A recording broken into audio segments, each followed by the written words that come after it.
Welcome to the HU Move Makers podcast, where we highlight folks that are blazing the trail and making moves in Howard culture. All right, welcome to the HU Move Maker podcast, where we highlight influential people in Howard culture that are making moves. Today, we got a boss girl. We got a boss girl on the show. Forbes, Bold, Fabulous Day Party in Abu Dhabi, Migos, Cardi B's baby shower, Rick Ross, DJ Khaled, Justin Bieber. From Memphis. How you do that from Memphis? Woo, I have got the that nerve is to me. be from Memphis to do that. Got the nerve to be. I should be doing 3-6 Mafia and Yo Gotti events. Man, I am from Memphis. Yes, lifestyle. Somehow lifestyle I made events it. curator, man. CEO of the Vanity Group. That's dope, man. Welcome to the show, Karleen Roy. Karleen, Thank you, Josh, for having me. thank you so much for coming, man. I'm so happy to have you on the show, man. I'm so impressed. You know, but all the stuff you've done. It's funny because when I ask people like, yo, who could I have on this show? Oh, you gotta get Karleen. You gotta get Karleen. No, Is that what the streets is saying? hey, that's what the streets been saying. Shit. We've been saying that for a minute. But yeah, your glow is crazy right now, man. So Thank you. but I'm particularly impressed by you. You know, I'm an entrepreneur, so anytime I get to talk to entrepreneurs, I'm always blown away because I know the struggle, man. Because everything that glitters ain't gold. You know what I mean? But Absolutely. specifically because you like having a business where, like, I'm an insurance agent, so I own an insurance agency. It's best practices on how to get to, you know, make phone calls. Like, it's a structure. Mm-hmm. With you literally gotta eat what you kill without a blueprint. It's like you kind of like that first man who was like learning what the wheel is, you know what I'm saying, and doing all of that. How did you get into that? And then, you know, how did you get the nerve to go into this field of, because you had a great situation. I mean, you were working with Diddy, you know, at least from the outside looking in. And I read that you felt like you hit a ceiling and you wanted more. A lot of people would have never left that situation. Yeah, a lot of people would have never left, and a lot of people actually tell me, Josh, like, you're crazy. How could you leave that job? You'll never go to Central Pay again. You'll never be on a private jet. You'll never do all these things. I'm like, I want my own private jet. I want to go to Central Pay like on my own. So I just always believed that there was something bigger. But while at Bad Boy, and if you're an assistant to anybody who's like a huge giant like that, when you're the assistant, you pretty much are the middle person who's in charge of everything. Personal life, you're like the person that's interfacing for him on behalf of business, the kids, the family, the moms, the whatever's going on. Everything. So I pretty much was the nucleus to like his life. Like, you have to go through me to get to him. And I was his right hand. So damn, I didn't know that. Big part. Yeah. So one big part of my job was, I mean, in addition to being the scheduler and his schedule and all those things, but one big part of my job, and everybody knows this, is that Puff is the king of parties. He's the king of parties. He's the king of sexy. He created the white party. He created Black folks partying on yachts. Like, we never seen it before till we saw him do it at the height of his career. So one big part of my job at Bad Boy was organizing all the events with him, whether it was the twins' 5th birthday party or Christian's 13th party, and we rented out the Staples Center. We had the Lakers there. Like, no matter what crazy over the top party it was, the white party, or he's getting his star in the Hollywood Walk of Fame, I pretty much was the chairperson on behalf of like getting these events off the ground. So that is actually how I got so good at doing events and doing events on a whim, because a lot of famous people and rich people, they're not thinking in advance. Like, they want what they want it done, and they just know that they have a dope enough team that can get these ridiculous requests done. So I became an expert at doing high profile events with a little amount of time. Because people were like, how did you start doing events? But that was a big part of my job, and a part of my job that I really liked. So when I got to a place years later, I definitely feel like I got, reached my ceiling. And I'm a firm believer that you have to go in order to grow. Like sometimes you just like you reach your expiration date at an organization. And I left on very good terms. Puff is still like one of my biggest supporters and has championed me my whole career. But I got to a point where I wanted to leave.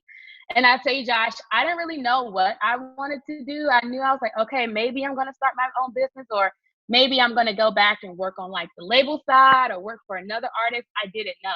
But in that in between time of me just trying to figure it out, I started like freelancing, and I became known as the girl, like, if you need something done in 5 minutes and it's over the top and it's crazy, call Karleen. So that became my reputation So did you just, after I I left mean, Bad Boy. so when you quit, I mean, like, were you putting feelers out there previously? Like, hey, I'm thinking about No, doing this. no. When you work in an environment like that, you don't have time to put out fillers. I actually gave 8 months notice before I left. Like, there's no 2 weeks notice. Like, it's so much information to turn over and train the next person. And I wanted him to be left in like good hands, but I didn't have time. So when I quit, I literally just jumped out the window. I didn't have nothing lined up, no money, no savings, no plans. I was just like, oh, I'm going to figure it out. I don't When know if you I would when you say recommend that that to a when young you say that to person. yourself, doesn't that sound a little bit crazy? It sounds absolutely crazy, completely crazy. But I think all great leaders, all great CEOs, they all are a little bit crazy. So I think that's just a testament to me being fearless. Yeah, that's crazy. So when you working for Puff, I mean, just to back up, I mean, you're doing events, and is that where you kind of learn like not to accept no for an answer? Yeah, that's the rule of thumb at Bad Boy. Like, don't take no for an answer. And you never want to come back to your boss like, I couldn't get something done. So, we always went above and beyond to, get shit done. So that definitely was cemented at my time there. That's why he's the best. That's why he's the greatest, because he just excels in everything he does. So how was that for you to go? Because you're essentially in charge of his Everything. life. That's a lot of Hmm. responsibility, and to me, it seems like a lot of stress. To go from managing the personal life, his business Hmm. affairs, and now you doing that on your own. Like, where did that strength come from? I would have been scared, because sometimes you do something so long, it Hmm. becomes, a habit.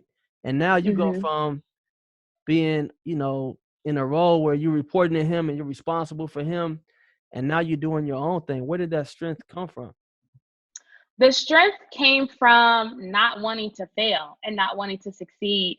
Somebody really close to Puff told me, he's like, Karleen, if you're going to leave, whatever you do next, you got to kill people. Like, it has to be so dope. It has to be so over the top. Like, you can't go working no 9 to 5 after you've had an opportunity of a lifeline, so of a lifetime. And I always kept that in the back of my mind. Like, whatever I do, I have to kill it. Whatever I do, I have to succeed. And he was right. You don't get the opportunity and exposure like that and just go start doing like some regular schmegular life and job. So I Hmm. think the yearning and wanting to like win and succeed was like the fuel that overrid me being afraid.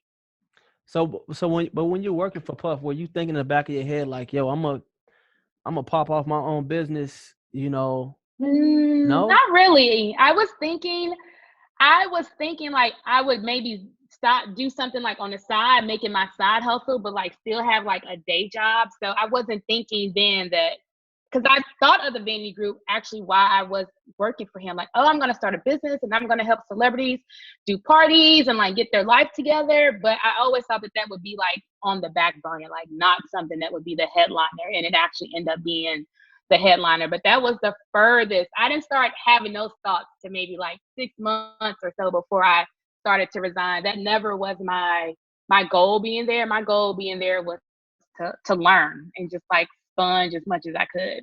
Damn, 8 months. I had somebody Hmm. walk in my office yesterday and quit. He quit. He I didn't didn't give see me it at 8 months. all. He didn't give me 8 months. He quit that day.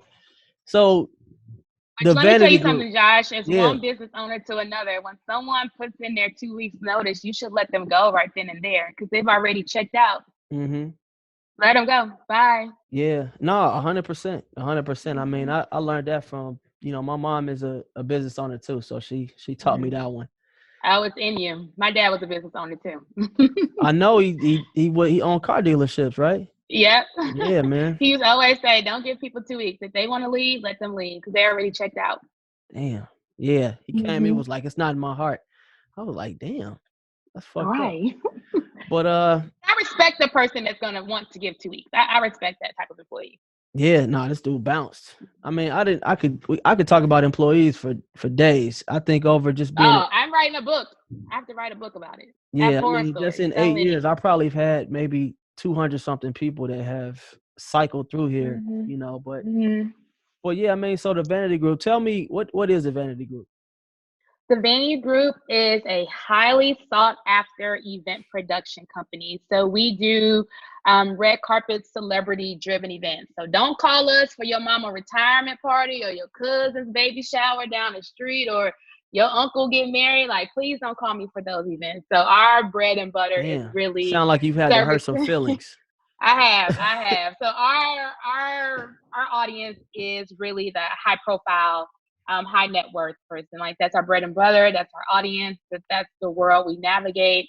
So that is what we do. So Grammys, Oscars, Emmys, celebrity birthday parties. So anything that's red carpet driven, we are somehow attached to it from an event standpoint. Wow, and you say that with confidence too. Mhm. Was it like that when you first popped out? Were you on that? Were you taking those grandma birthday parties when you first started, or was that from Jump Street? You was like, no, that's not what the brand is. Welcome to the Goldfish Village podcast. As a Chinese proverb says, give a man a fish and you feed him for a day. Teach a man to fish and you feed him for a lifetime. At Goldfish, our goal is to teach individuals just like you how to build wealth through real estate. Did I know that this is I pretty much had a grasp that this was what it was going to be from the beginning. Has the Vandy Group changed and warped over time and like shifted and all of that? Absolutely. Like I've had to make changes as the company has grown 100%. Damn. So how do you? So let's talk about your first, I guess, breaking point. Because to me, what you did sounds crazy. When I started It's my crazy. agency, I saved up a lot. I was very calculated.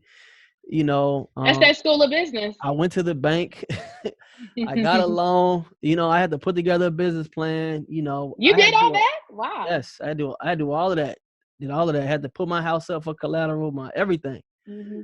I had to, Hmm. borrow money. You know, um, Do everything, yeah. and I was still financially off. I can remember Yeah. leaving my actual wedding, and going to the ATM with all of the checks that was written out to me to make payroll. So I can't imagine, how do you quit a situation and then say, you know what, this is what I want to do. I don't really have an idea of what it's going to be. I can't really wrap my head around that. But for you, it was something in you that made you successful and succeed. I Like, how did I do it with like no money and no plan? Yeah, yeah. I mean, and you have a really niche thing. Like when you broke, I ain't gonna say you was broke, but you know how when you in No, business, I was broke. I was broke for many, many years. I know the broke lifestyle. I know what it is to be a strapped, aspiring business owner. I know what it's like to be a broke entrepreneur. I know what it's like to be anxiously waiting net 30 to get a check and mm, checks bouncing and you can't pay your rent. So I lived that life for a very, very long time. But I was, again, crazy enough to know that like this moment of like temporary pain was temporary. Like I just believe that any from the has beginning. anybody you respect ever bounce a check to you? You be like, this nigga bouncing I checks? have, yeah. I have. But let me tell you, now that I am a business owner, I've had checks bounce from corporations. We've had checks that have bounced. Sometimes when you have so much money coming in and coming out and you're sending wires faster than the funds can actually clear. So when Yeah. you have a lot of money coming in and out, it has happened. So yeah, I have experienced that. And because I've been broke and because it's happened to me myself, like I'm empathetic when it happens to me. It's like, it happens. It's almost like when you go to the store and your credit card declines, you like, it happens to all of us. So that's the journey though. That's part of the Hmm. journey. No, 100%. So that first client that you got, you know, because Hmm. to me, it's hard for your a brand to have integrity when you don't have that financial backing, because then you'll start taking on customers just to make some money. You know what I mean? But Hmm. it seems like from Jump Street, you were able to maintain integrity with your brand. So who was like maybe the first client that you can talk about that you took on, and you was like, yo, I'm onto something here. Like, I'm not as crazy Yeah. as, Sandro Pay. I will be back. I will be back. I've been several times.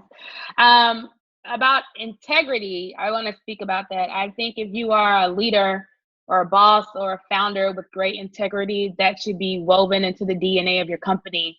So if you're not someone that's shysty and willing to do shysty things and willing to take any dollar, because we all know all money is not good money, then like that would be the integrity of your brand. So I mean, I could have done a lot of foul things. I'm like, just to like get a dollar or do events or projects that I didn't believe in. But I recognized from very early on that like brand reputation is everything.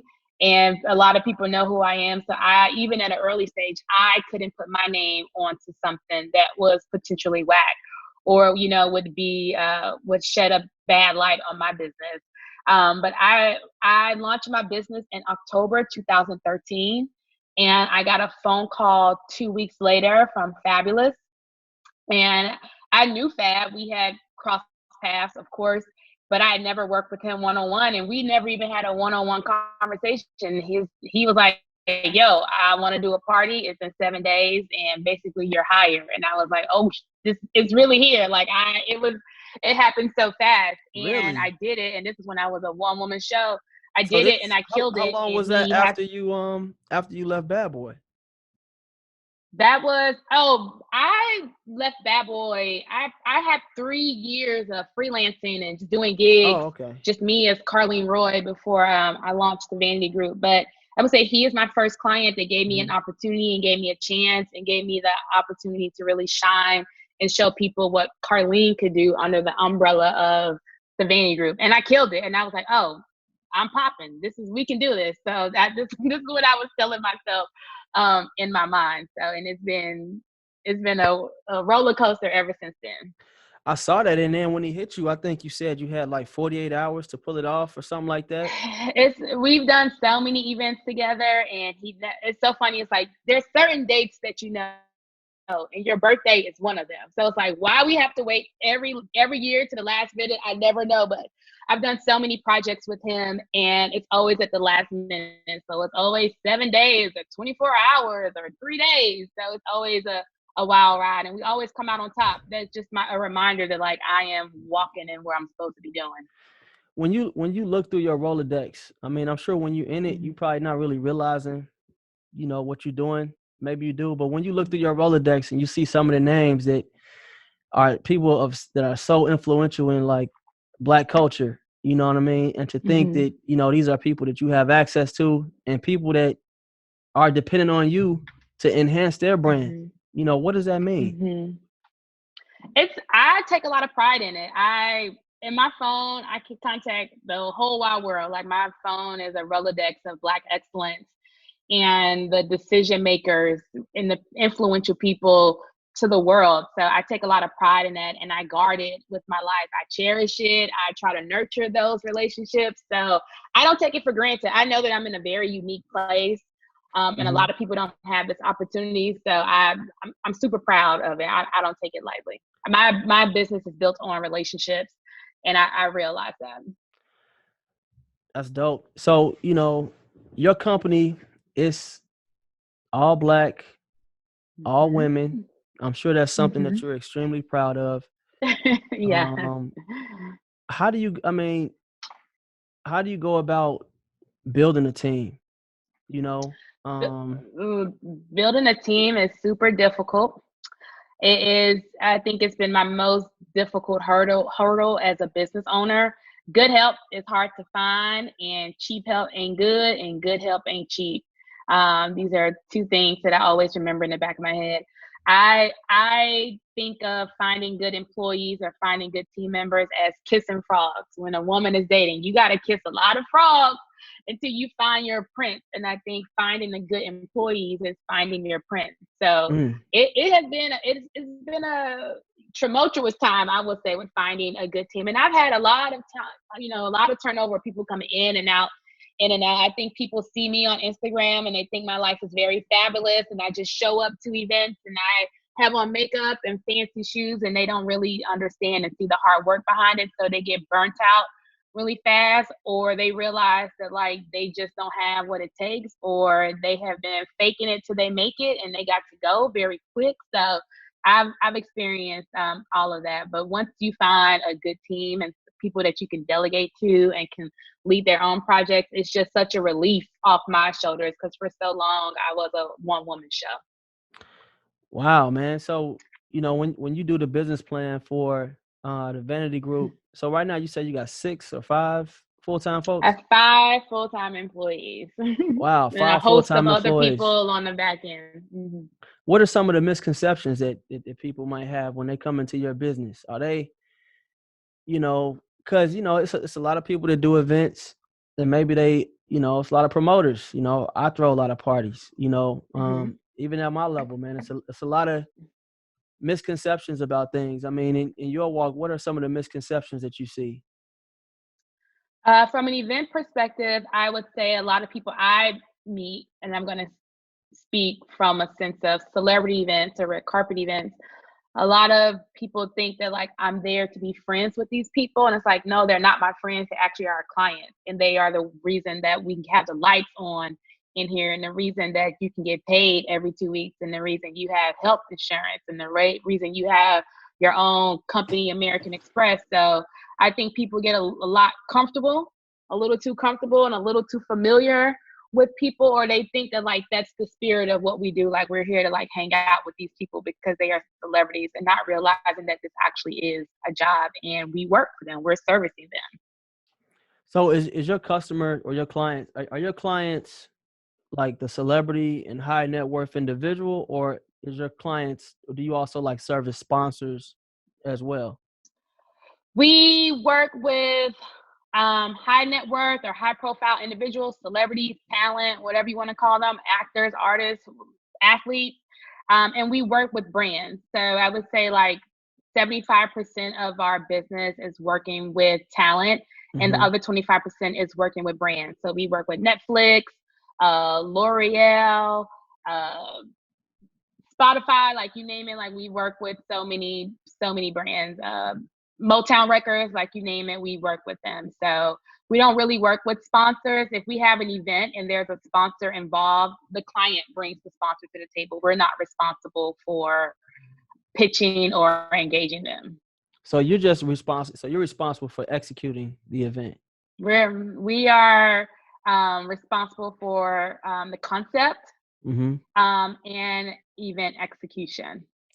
So one of the things that is doing this stuff can bring about a lot of stress. So I know probably Hmm. when you first started, you probably was up at night, couldn't sleep, thinking about all I these still ideas, am. you want to pull off. Mhm, And mhm, then you kind of move into a space where you finally in that space that you always wanted to be in. And then the thing mhm. becomes, how do you maintain being Karleen or maintain being the Vanity Group? But then how do you like top it? Is that a stress that sometimes comes into play with you like maintaining that brand and taking it to another level just when you thought you couldn't do any better? You like, man, how do we step it up even more? You know? That's not a stress. It's not a stress of mine, Josh, but it is something that I'm always thinking about. Like, how can we top what we just did? We did this event, we killed it, people loved it. Like, how can we be better? So it really is true. Like, our biggest competition is ourselves. Like, we're always trying to top what we just did. So that's not a stress for me, because I've seen firsthand the power of like what your mind can do and like put together and conjure up. So that is not a personal stress for me, just because we somehow always always figure to top ourselves with what we do. Dope, man. So what about like pricing? Like how do you determine what you're gonna charge somebody? You know what I Well, mean? Like, most event producers, yeah, most event producers or most event planners, even wedding planners, they usually have a flat fee or they charge a percentage of the budget. So that's how it works. Okay. Okay, that's good to know. I never knew that. I always wondered, like, how do you come up Mm-hmm. with a price that makes sense to you and the other person? Is there Mm-hmm. like what's the craziest request that you've gotten? Um, and I take it that you're a person that, is not gonna say no, or, you're gonna make it Mm-hmm. happen. But what's like the craziest thing that you've gotten? Like, make this happen. Here's the budget, do what you do. We had a client that wanted to have a party on a boat, but he wanted to swim with sharks, and that we had like a few days to pull that off. And I didn't realize that swimming with sharks is like a real thing, and it takes like weeks and weeks and weeks to figure out. So that was pretty insane. We had clients ask for goats like 2 hours before the event starts. So again, because we work with celebrities and just the nature of celebrities, they always have over the top ideas. Like nothing now is crazy to me. I'm like, oh, this is regular. Like I'm not really like I'm like, oh, this is not unfadable for me. So I didn't see it all. What about when what is it like working with people who don't take no for an answer, or maybe they have an unlimited budget? Like, what is that? Hmm. What is Well, what that's is that great like? for us because the bigger the budget, the bigger, the bigger, cut we get. But that's the majority of the jobs we get. Wow. You even though some budgets may be endless, you still want to be conscious of how you're spending other people's money, and always want to get them the best prices and negotiate the best deals. A lot of vendors and companies, they'll upcharge if once they know like who's paying for it, because it becomes a payday for that. So navigating how to negotiate discreetly without disclosing like who the client is, like these are things that we do every day. But like an endless budget is very doable, or that's a norm sometimes with working with high profile people. They just want the best, So usually what's is like the highest what they budget want. that you've had to work with? I can't share that. Oh, you can't share that? Or like I mean, okay, No, well, we what's work like with some. I don't know. I mean, I'm trying to, paint a picture in my head, of, you know, I mean, I okay, think we you could should say think this. of your So most over the top thing that you've ever seen in your life and top it by 20. And like that is my everyday. damn. So can we say like 8 figures? I can't kiss and tell. Oh wow. Damn. So that's a yes. Damn, that's nuts, man. To be able to put together events like that. You know, so the Vanity Group, man. So are you like one of the only like black players in this space? Not at all. There's several other Black event production companies. A lot of them founded by women, and I know them. Sometimes we'll share jobs, or if one can't do a job, we'll refer it to the other one. So there definitely is a community of other Black women in the high profile event space. Man. So you're from Memphis. I am from Memphis. I'm here now. You're I'm from coming to you Memphis, live from my mom's kitchen table. daughter of a entrepreneur. Your father owned a car dealership. Mhm. Mother, high school principal, or is that Mhm. right? Mhm. You done Grandmother, your research. hey, grandmother beautician, but not just any normal Yes. beautician, right? Not just any Yes. normal beautician. They tell me she's done Tina Turner's hair. I'm like, what? Let me find out. My family's was on celebrities before celebrities was even popping. So I've come from a very colorful family of educated people who have always just done like great things. So I know your father was, very successful as an entrepreneur. What Mhm. does it mean to be cut from that type of cloth? And you know, um, what does it mean for you? Have been able to succeed in the way that you have, being that who your parents are and where you come from. I'm so grateful for it. In hindsight, my dad used to always try to teach me so many things about business. And I was too busy at Howard trying to be a hot girl and an AKA. And on the cheerleading team, I wasn't paying attention to nothing that he was ever telling me. I'm like, oh, Dad, I'm never going to have my own business. Or he would say, like, you should come to the dealership and do X, Y, and Z. And I didn't want to have no parts of that. But in hindsight, when I think about it, there are so many valuable lessons or so many gems that he dropped. And I think about it and I hear his voice now. So I'm just so lucky to be, born into a family like this, because I saw firsthand the hard work. I saw firsthand the late nights. I saw firsthand my dad going to the office on the holiday. Like I saw the stress. I realized what running a business was, did, and especially as a Black man in the '80s. So I just always had a great mirror, because it's like this was my everyday. Yeah. Who would have thunk it? So what made you decide to go to Howard? Oh my God. First my parents went to HBCUs. My parents are Greek. They are very much involved in their HBCU like alumni community. They went to Lincoln in Missouri. So HBCUs is all I've ever known. Like I tell people all the time, I grew up like the Cosby Show beats A Different World. Like that was the type of like environment that I always was in. I grew up going to step shows. I grew up going to Battle of the Bands. I was the little girl with the Future AKA t-shirt on at 6 years old. Like that's the world that I came from. But I was watching Teen Summit back in the day, and they did a Howard Homecoming special.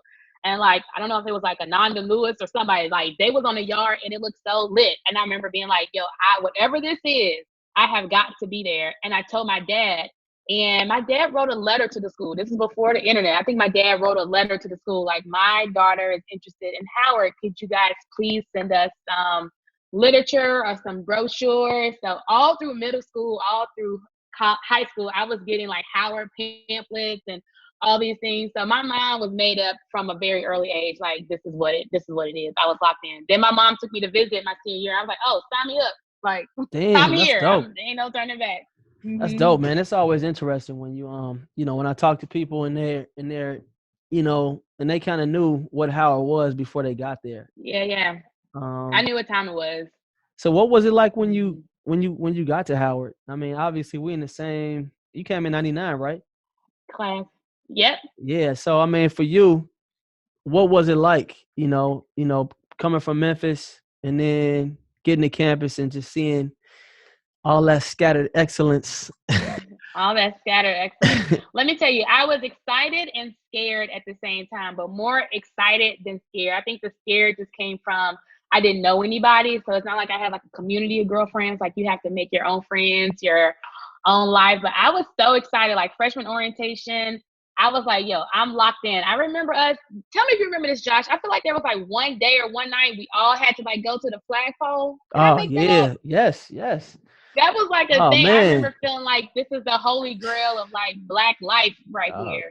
So I remember telling my boys to come to because I was a campus pal. So my boys used to come. Mm-hmm.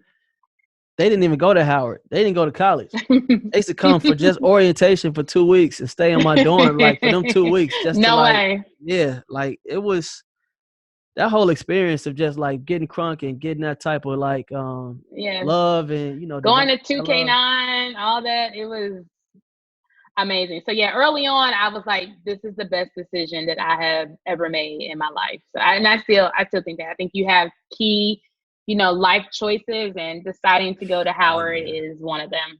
Definitely, man. So you were a cheerleader. Mm-hmm. That's crazy. Yes. Cheerleader. Yes. It's so funny. I can barely get up in the mornings. I'm not a morning person. And every day we had cheerleading practice at 6 a.m. I don't know how I got up, because in college you're up late, you're drinking, you're partying, and it's like to get up at 6. You don't even want to take an 8 a.m. class. So I don't even know how I mustered up the strength for all my years there to get up at 6 a.m. to be on campus at 6 a.m. like practicing. I don't know how I did it. Ain't that crazy? Like when you look back at it, you like, damn, I can't believe I did that. Because like to your point, I remember taking a 9 a.m. class, freshman orientation or something. That shit was a struggle to get to that class. Like it was like, man, it was a struggle to get in that class. Yes. So I was involved in cheerleading. student government, AKA newspaper staff. So I was super involved in school. Mm-hmm. So when you got to campus, did you have any particular goals? Like, I want to achieve this while I'm at Howard, or were you just like, yo, whatever I do is whatever I do? Yeah, my goal was my first goal was like I have to be an AKA. My mom is Greek, my dad is an Alpha. I'm like, yo, I'm going to school to pledge. Like, I'm trying to be lit. Like, it's so crazy what you think about as a kid. I tell people all the time, like, I'll just try to pledge and be on the step team. But that was like, that's what I wanted to do. I wanted to cheer and I wanted to be an AKA. That was my goal. And to meet other adult people, and my friends there are definitely now my lifelong friends to this day. Check. So what was that? So at what point did you become an AKA at Howard? I crossed my sophomore year. So I was. Oh, so you was super lit. So you had a whole nother. No, yeah, I was super lit. You had a whole nother few years to get it in and get it cracking and take all full advantage of that. Exactly. Just in school for the wrong reason. My goal was to make it to the first Friday on the yard, the first spring Friday on the yard. What do you mean? That's all I went to college for. Man, it was nothing like the good old days. It was nothing like having a class in Douglas, and it's like that first time when it's over 60 or 70 degrees outside on a Friday. Yeah. Man, taking me back. That was the best thing. I look forward to those moments. Like, that is what college is all about. Life experiences and feelings and emotions. Like, that's what it's all about. And so you cheer for all 4 years? I cheered for 3 years. I didn't cheer my freshman year, but I cheered my other years. Okay.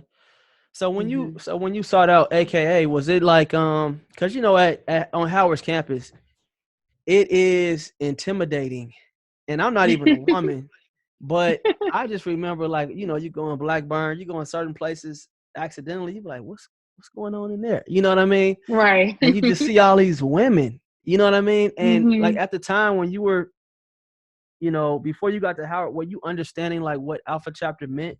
Like, did you know that already? I didn't. I knew what being an AKA meant because, like, my mom was Greek and all her friends was Greek. And my neighbor was, like my growing up, I probably went to like 1,000 penance ceremonies. Like, my whole block of AKAs, and my mom pinned all of them. So I knew what being an AKA was. I knew about sisterhood and sorority, but I didn't understand the excellence and the legacy that was Alpha Chapter. I didn't realize that till I got to Howard, and that was for all the Greeks, the Deltas, the Qs. Like, I just didn't understand until I got there.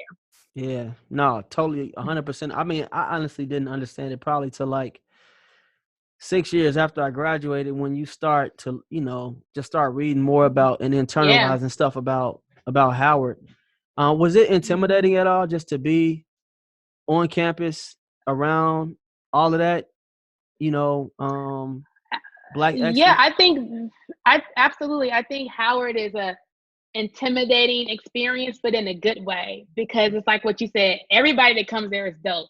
Everybody is most likely to succeed. Everybody is good looking. It's like you were the neighborhood superstar, whatever your hometown is, and you came to Howard. So Howard is a melting pot of dope, young, Black, ambitious people. So it's such great competitive energy. So intimidating, yeah, but it always like kept you on your toes because you knew the person next to you was killing it too. So I think it was a good competitive energy and intimidating feeling. But I think the Howard experience just breed into you to like be confident, like look your best. Don't be afraid to walk up to people. Hi, I'm Karleen Roy. I'm from Memphis, Tennessee. I'm a so-and-so major. Like, those are the footstones to like the skills you're going to need as an adult. And at that time, we didn't even realize it then. So intimidating, yes, but I think it's like one of the best life skills we could have ever learned. When I remember the first time, like I just remember walking out of Drew, like going to class, and then seeing just all these women because it was a probate. That was like, to me, it was like, it's kind of like when you watch Wakanda and they doing like, like it's like you just feel like energy, that thump, like you feel like, yo, where am I? What's about to go down? What was your probate like when you? Do you remember that? I do. I'll actually talk about the probate. I experienced probate shows our freshman year, and that's probably the same feeling. Like, Yeah. what the hell is going on? It was like something I had never seen before. Just like a swarm of people, and just like the energy and just the frenzy. Like, what the hell is going on? It's almost like Beyonce performing like at a concert. You just like, what is happening? Like, I can't even like live my life. So I remember at that time, that was another like meeting at the flagpole moment for me when I was like, yo, Howard is just on some other, I have never seen nothing like this in my life. And just even like everybody's old parents coming back and everybody has on Nelia, it's just like, it was just such a beautiful see. And at that time, when I talk about the rich history of Alpha Chapter, that's when I saw it at the probate shows as somebody just like being a spectator watching it. Like, I really was like, I couldn't believe I'd never seen nothing like it. Damn. Nah, word. Mm-hmm. So when you're in college, I mean, are you thinking about like what career are you thinking about at this time? Are you like what was your major? I had 75 majors while I was at Howard. I came in as pre-med, hated biology, and was like, oh my God, I'm never going to pass this class. So like quit pre-med. Then I was undecided for forever. And I didn't know what I wanted to do. My dad was like, yo, you are wasting my money. You have to figure out what you want to do. And I took a sociology class as an elective, and I actually really enjoyed it. And I was like, oh, I'm going to change my major to sociology, and that was my major, and I didn't have a minor, and I was watching Sex and the City in the iLab. Remember when the iLab first opened? Yo, that was like Silicon Valley right there. We made it. To us, yes, like we made it. So I was watching Sex and the City in the iLab, and I saw this woman on Sex and the City who was a publicist, and I thought that she was fly, and I thought that she was popping. I thought that she was powerful, and she lived in New York City. And I was like, I don't know what this woman does, but I want her life. And my friend who was next to me, she was like, oh, she's a publicist. And I really went to the School of Communications the next day and like, yo, can this be my major? Like, really? It was put just me like on. that? So yeah, I was an impressionable youth at the time. Like I'm like, whatever was like sparkling, I thought it was like, oh my God, I have to have this. And I was like, it didn't take much to convince me. And it happened just like that. So would you in college, would you describe yourself as a go-getter? Oh, completely. I have been a go-getter and bossy my whole life and had some sort of like leadership roles. So definitely that was ingrained in me. Wow, just from that. That's funny because I was a bio major too, and I looked at the scheme and I was like, this is not gonna work. Yeah. I thought I wanted to be a doctor. Which don't we all? I but think it's crazy to add. I feel like a lot of us came to school and say we want to be doctors or lawyers.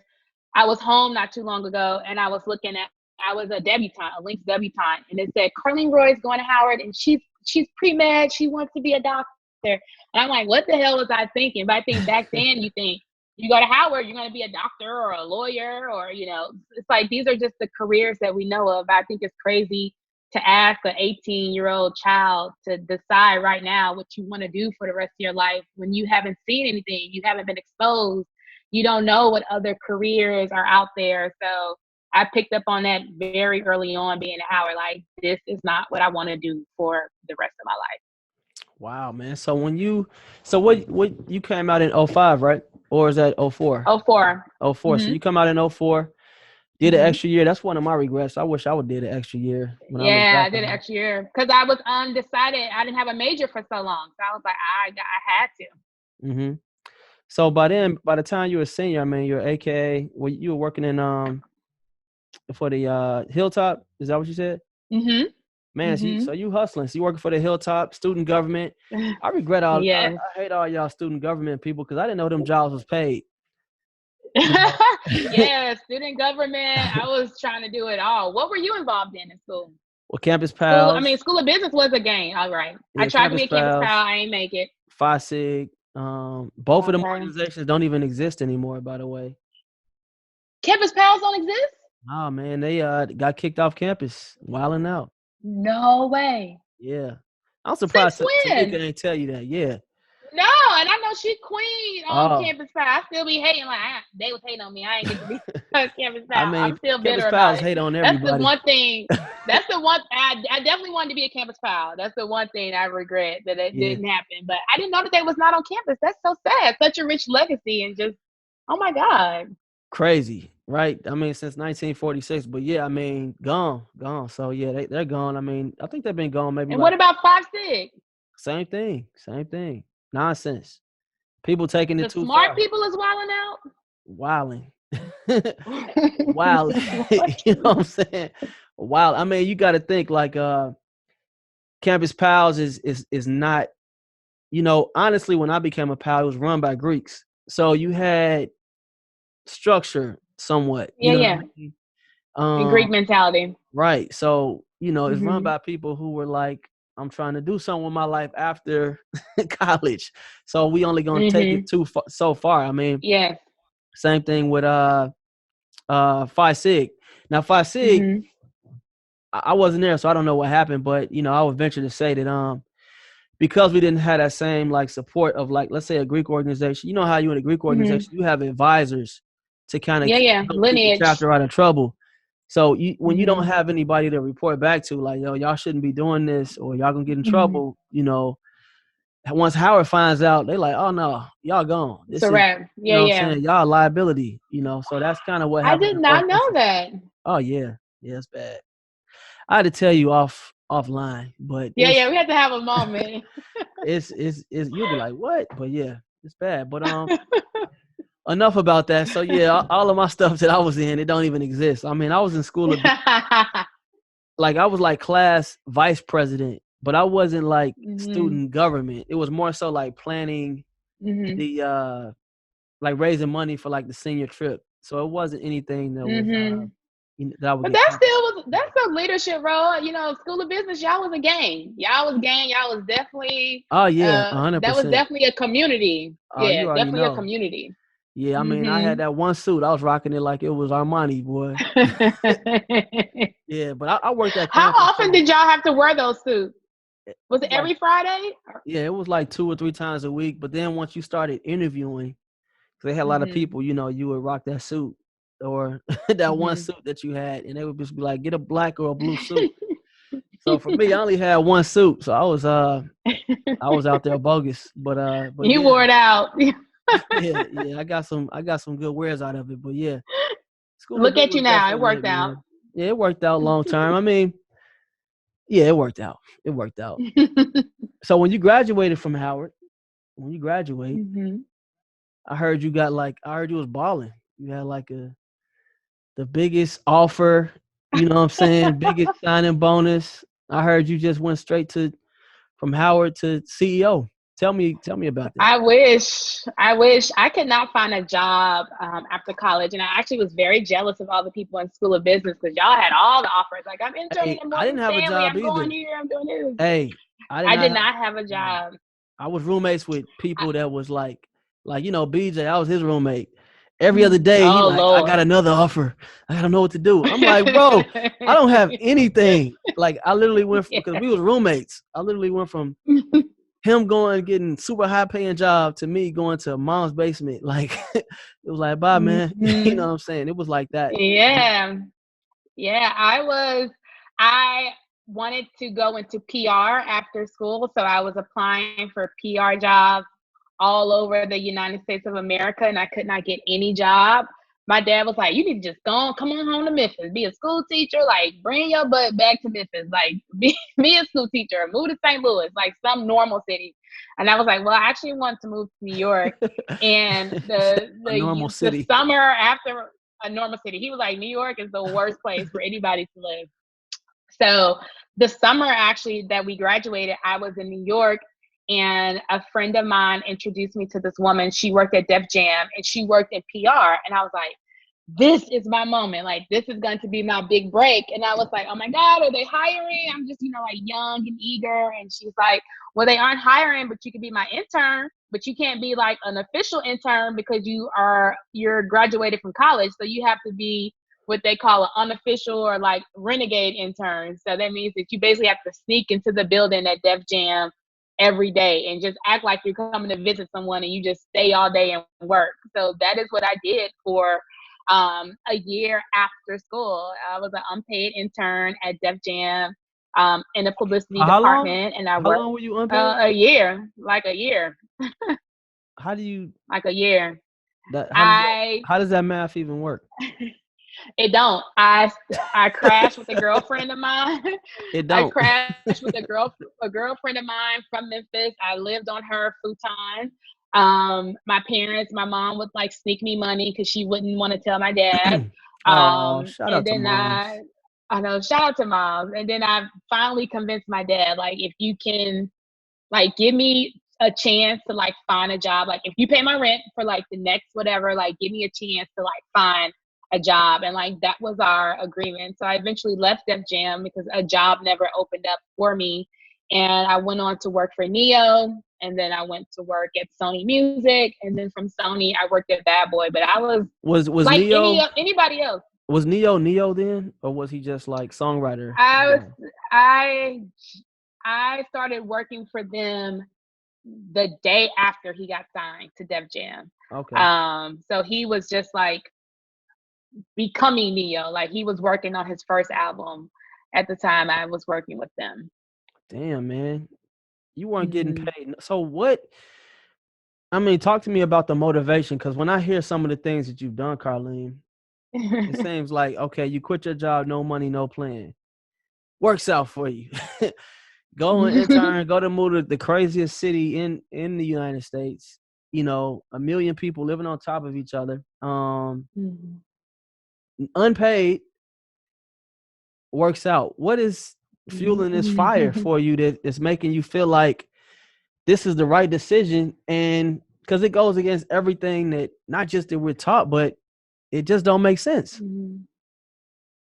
No, it don't make no sense. And I never subscribed, even from my days at Howard, of like living my life by the status quo. So it was already like ingrained in me, like we just got to go balls to the wall. Like that was my frame of thinking. But I actually, the summer before I moved to New York, I read all these books on like working in the music industry, and I knew that they valued experience and grind time really over education. So I knew if I wanted to like succeed in this business, that I had to like put in the work. I wouldn't have the same story if I went to work for a bank, or if I was a teacher, or was going to get my MBA. It's like there is a path. There's really not a path in the music industry. They want to see that you actually can work. So I knew what I was signing up for. So did you ever hit a low point, like, maybe behind the scenes, where you like doubted yourself, or were you like crying, at night? I had plenty of days. I had plenty of days I was crying, and not crying because am I doing the right thing? It was crying like I want to eat, or like when is it going to pop off? When is it going to pop off for me? So I think everybody has those moments, even those of us. I just took a leadership energy assessment, and it said like I vibrate at a very high level for a leader. But I think even for us who are like always positive, like you do have moments where you feel down and you're like, am I doing the right thing? Am I being led? Is all my work in vain? So I think that's part of most people's journey. Wow, that's amazing, man. Hmm. All of this stuff worked out. So you work for Neo, and Hmm. how long did you work for Neo? I worked for Neo. Oh my God, maybe close to a year. Okay. And then went to work for Legacy Recordings. It's under Sony, and it does all the catalogs for artists. So it's a very specific label. And so right after Neo, is that when you go, or not right after, but shortly after Neo, that's when you start working for Puff?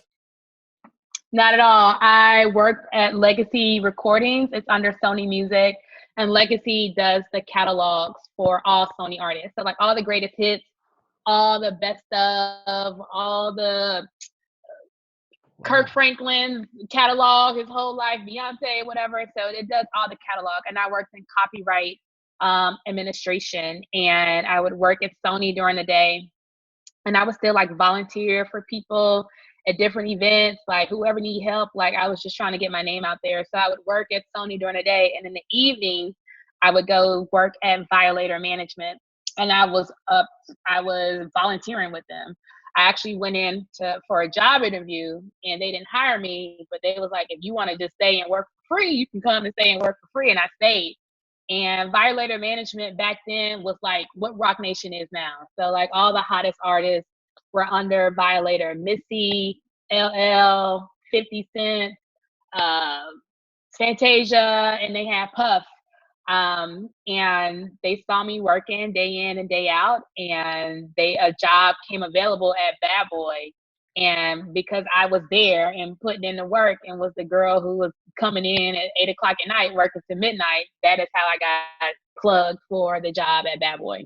Damn. So at what point were you able to support yourself? By the time when I got to Sony, like by the time I got to Sony and working for Neo, like I had like a few dollars under my belt and was getting paid every 2 weeks like a normal person. So by then, I was a young woman living in New York City, living my New York City life. But at no point, I'm thinking, money was never like the motivator for you? Not at all. Mm-hmm. Not at all. Man. It was success was the motivation for me, like doing what I love, working with like these iconic people, like that was the motivation for me. If I wanted to like work for money back then, I would have been to school of business and went into finance. Okay, I would have been BJ. Like if that was my motivation, but money was never my motivation.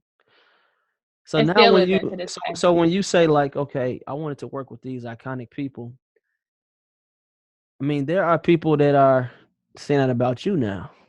You know what I mean? They are. Like, I want to work with this iconic person. Do you think about that? Like, man. I do.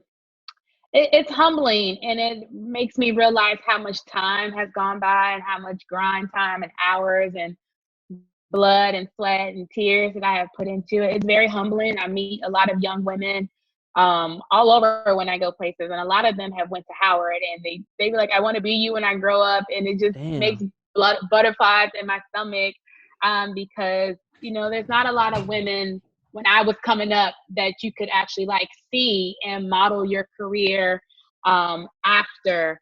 Unless you read about them in a magazine, so that's the beauty of Instagram now. You can see people and you can say like, oh, maybe I don't want to be Beyonce, but I want to be Josh, or I want to be Karleen, or I want to be this person, because they actually can see it every day. So I think it's beautiful. And I think if someone wants to take a page out of my book and apply it to their own life, then like that's just the price you pay for living. So I love it.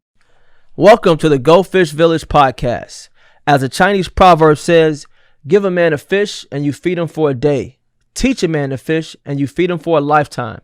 At Goldfish, our goal is to teach individuals just like you how to build wealth through real estate. Why do you think a lot of people fail in entrepreneurship? I think a lot of people fail in entrepreneurship, one, because they are not cut out for it. I think you have to be a special type of person. Nowadays, especially with social media and just the rhythm of the world now, it's very sexy to be an entrepreneur. It's very sexy to put like founder in your bio, but without really having the receipts and having the opportunity and the time to like cut your teeth on anything. So a lot of people out here saying they're an entrepreneur with zero receipts, zero experience, zero exposure. So I think the people who fail, for the most part, they're in it for the wrong reason, or they have one foot in and one foot out the game. And it's like, if you're going to do it, you got to be all in. And I think that's why most people fail. And then some business owners, their concept or their business could just be like ahead of their time. And maybe like the world didn't pick up on it and they didn't make the revenue to sustain and maintain their business. But I think the most part is that people just aren't cut off for it. You keep saying it, I'm crazy. Like that's the reoccurring thing in this conversation. And it's true. You have to be a little nuts, I think, and fearless to succeed. No, you're 100% right. I remember, I did a big party at homecoming. I thought I was killing it. And I remember I was like, okay, now I'm going to do a party in New York. For whatever reason, I thought I could rent out. So I rented out the 40/40 Club. Did you? Wow. Yeah, it was the biggest loss I've ever taken. You know, Mhm. because I was looking, okay, people from New York are coming to my parties at homecoming. I thought it was going to translate. It didn't. Mhm. A lot of people that Mhm. living in New York were like, oh, yeah, I don't go to the 40-40, not for New Year's Eve. You know what I mean? Mhm. So we went out the top, just the top floor, not the whole thing. No way. Yeah. Yeah. Well, it wasn't a rent out, it was a bar guarantee, which is, you know, Mhm. if Yeah. if people ain't drinking Yeah. and you ain't selling tickets, you still stuck Yeah. with that money that you got to Yeah. pay. But I just remember doing that, and when I think about some of the other big lessons I've other things that I've thought that I've done that really didn't have that was kind of based off of a gut feeling. It wasn't that I like Mhm. failed, but at the same time I Mhm. learned from that, and it was like I had to take Mhm. that L in order for me to Mhm. get these 4 W's that Yep. came after that. You know what I mean? Yeah. So I kind of see Absolutely. that in your experience. Like you had to step out, Yeah. Yeah. you know, and as long as you don't repeat the same mistake, twice, Yes. you're pretty much good. Yeah, Um, absolutely. You have to learn. We have to learn from our mistakes. They say insanity is doing the same thing over and over again. I'm sure you learned so much from that 40-40 experience. You're like, yo, I will never do that again. So I welcome the learning lessons along the way. Absolutely. I feel like I'm strong in a lot of areas now because I've made so many mistakes just from not knowing. what advice do you have for someone that's for the 18-year-old Karleen from Memphis? I don't think I met too many Memphis people at Howard, but It wasn't too many of us. what advice do you have for the 18-year-old from Karleen from Memphis is coming into Howard and really trying to find her own and then trying to kill it after I graduation? I wish the 18-year-old Karleen knew, or I wish I knew it then. It's okay to dream and it's okay to explore. You don't have to have it all figured out at 18 years old. You don't have to decide what or who you want to be at 18 years old. And we are allowed to change. We are allowed to, evolve. We are allowed to explore. A lot of students come to college and they feel like this is who I have to be for the rest of my life. And it actually is.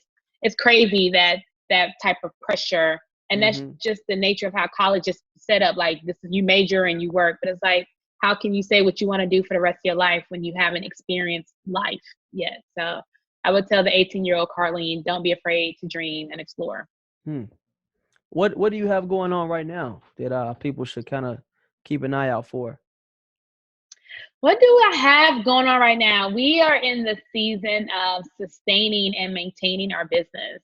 I think out of all the industries impacted by the pandemic, the event business has taken a very hard hit because if you can't gather and you have to social distance and you have to quarantine, then you can't gather, you can't party, you can't be all in a space together. So I'm in a season of maintaining my business, cutting the fat so that we can be a lot more lean in operation and preserving the dollars that we have. We are exploring a few online events.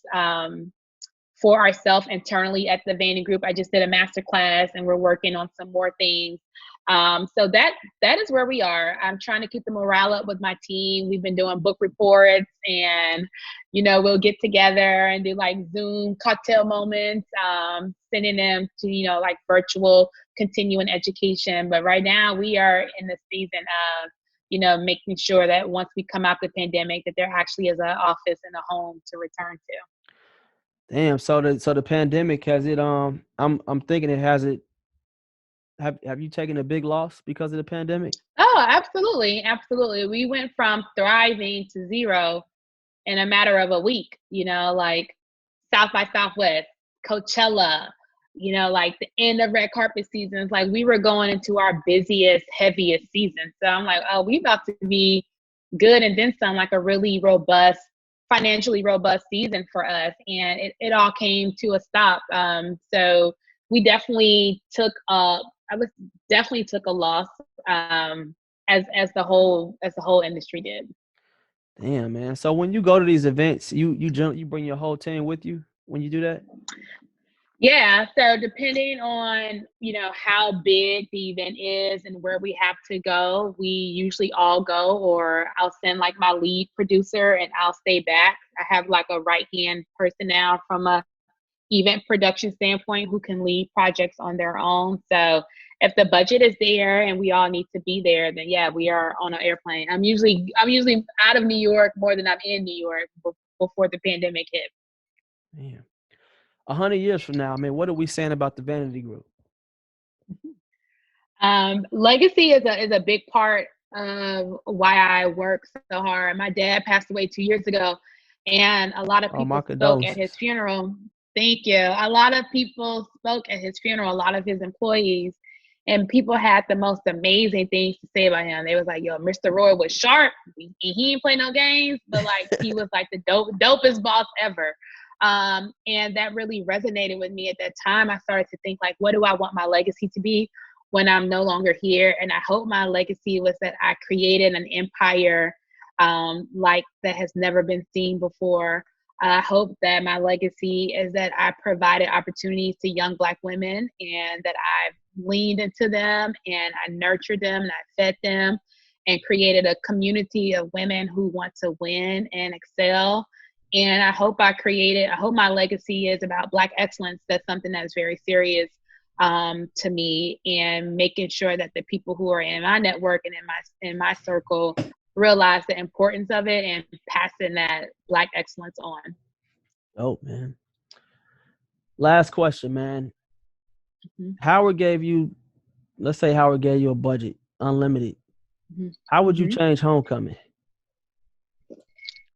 Oh my God, that's a great question. How would I change homecoming? I think I would bring homecoming back to the nostalgic days of how it was. That is why everybody wanted to come to Howard. And I feel like over the years that has been lost. And I don't really know why, like ticketing and artists can't be on campus and all this. I would bring it back to the nostalgia days, the old Howard days. That would be my first change, because I think that when you think of Howard and you think of the rich legacy of Howard, Howard Homecoming is a superstar beast within its own. So it's like, let's take it back to what it was, because like it wasn't broke, so we didn't need to fix it. And I think the university fixed it, and it didn't need to be fixed. Yeah, I can't believe they tried to charge for Yard Fest that one time. That was an epic Crazy, fail. Yeah, that was crazy, ridiculous. epic film. But I do love the evolution of the tailgate, because we didn't have tailgate when we was in school. So Yeah. I think I love it. It just feels like a family reunion. It's like it's the cherry on top of for homecoming weekend. So whoever thought of the tailgate, I'm a fan of it. Oh, yeah, I love the tailgate. Tailgate's dope. Hmm. It's crazy now. I know the Hmm. last time you've been, but you can't even walk in there. That's what, when I see the pictures, like the overhead bird's eye view picture, I'm like, yo, this is a movie. But my 20 year will be my 20 year for AKA, I think is next October. So October 2021. So I'll be back for homecoming then. God willing, man. I hope we have homecoming God still. willing. Shit. Woo! I wonder if they're gonna have it this year. I'm actually secretly glad. I'm glad my 20 years is 2021. So Yeah, I would bring yeah. homecoming back to what it was. All right, so we're gonna do some Mhm. Jeopardy, see what you know about Howard, and a little rapid Oh, fire. So let's see what you remember. So I know you was a okay. AKA, a Mhm. cheerleader, student government. So you should get all these right. I know you're gonna get all these Should. I'm a little rusty. I'm right. a little rusty. All right, first question. What year was Howard founded? 1867. Good job, man. See, look at you. Still got I know one. it. What is the Howard motto? What is the Howard motto? Oh man, it's truth and service. Truth and service. Truth and service. Spell Crampton. Mm-mm-mm. Spell Crampton. Crampton.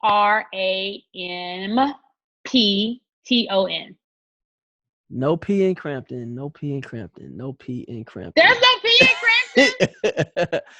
No P. All right, finish this sentence. Reared against the eastern sky.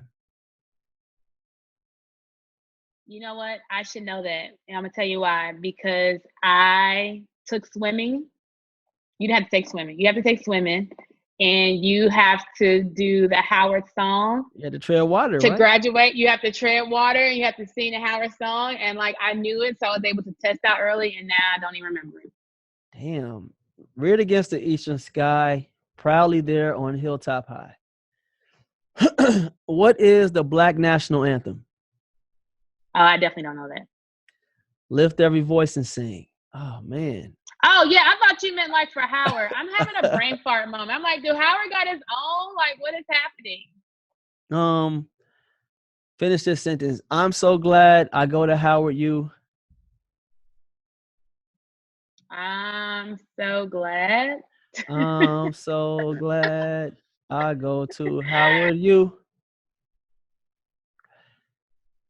And not a white school. All right. You remember that one? This is awful. I Yeah, was a cheerleader. This is pretty awful. bad. It's pretty bad. Pretty bad. See, I'm not good at everything. Which what is the zip code of Howard? 20059. That's good. A lot of people don't get that one. Who is Yes. the president of Howard? The president of Howard is Dr. somebody. I forget his name. Dr. Wayne Frederick. Frederick, yes. Dr. Wayne Frederick. Who was Howard named after? Howard was named after the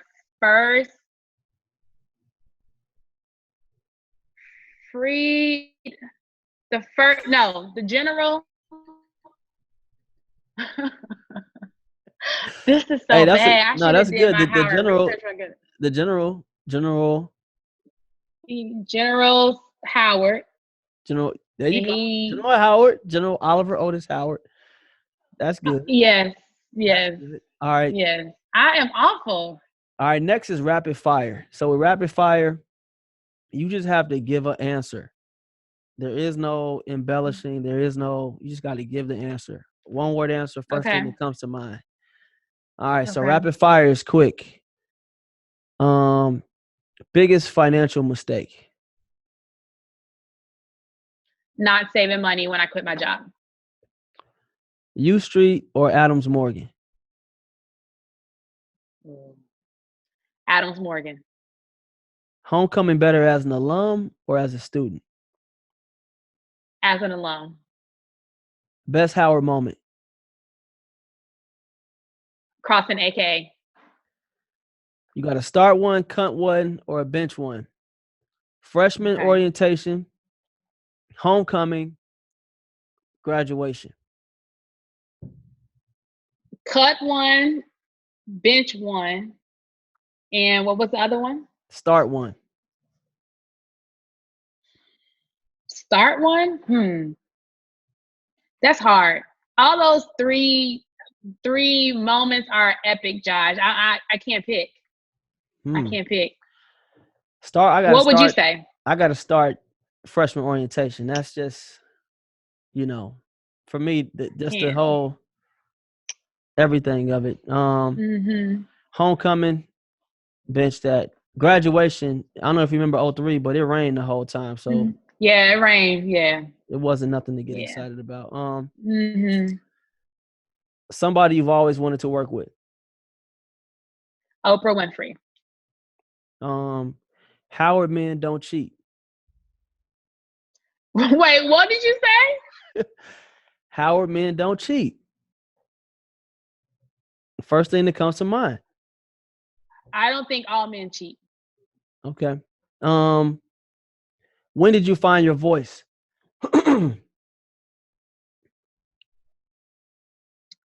I found my voice, I would say maybe my junior year. I found my voice. Dream, Park, or 2K9? Dream. Dream was a movie. It was. I remember walking into there like, damn. I remember going to Dream like Friday, going there to get food because I was hungry, going to drink, going back to my dorm, taking a shower, then going right back to spend money I didn't have. Yeah. Financial freedom. Wealth. The hardest part of being a boss. Managing people. Okay, you got to start one, bench one, cut one. All right. Mm-hmm. You got a birthday party for biggest celebrity. Okay. Mm-hmm. You got after party for huge movie premiere. Right. Mm-hmm. You got red carpet event. Mm-hmm. Start one, bench one, cut one. Red carpet premiere, birthday party, and what was the other one? After party for a big event.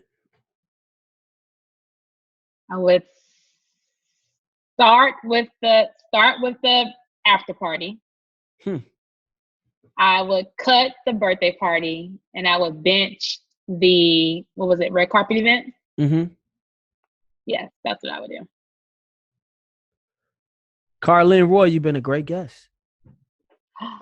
Thank you. I actually am going to get off this call with you and do Howard Wikipedia and refreshing my Howard trivia and my Howard history. I ought to be ashamed of myself as much as I'm like Team Howard all day. I'm like, I need to get back to basics. You know, it's so funny. Like those things were so fresh in our mind when we were in school. It's like now I'm like, what the hell? Like what? Like so. I thank you for. That's a great part to include in your podcast. So you definitely gonna make me sharpen my skills. Hey, well, thanks for coming on the show. I appreciate it. If somebody wants to get in touch with you or follow you, how do they do that? Yeah, so you guys can follow me on Instagram. That's the best place, at Karleen Roy. And has my email address in there. You can keep up with all my shenanigans and all my journey with the Vanity group right there. So at Karleen Roy. Thank you. Thank you again for coming on. So proud of you. Thank you, Josh. I'm proud of you too, and I love what you're doing with the podcast. Thank you for joining the HU Movemaker podcast, where we highlight folks that have contributed to the Howard legacy at the highest levels. To hear more interviews or purchase merchandise, please visit www.humovemakers.com.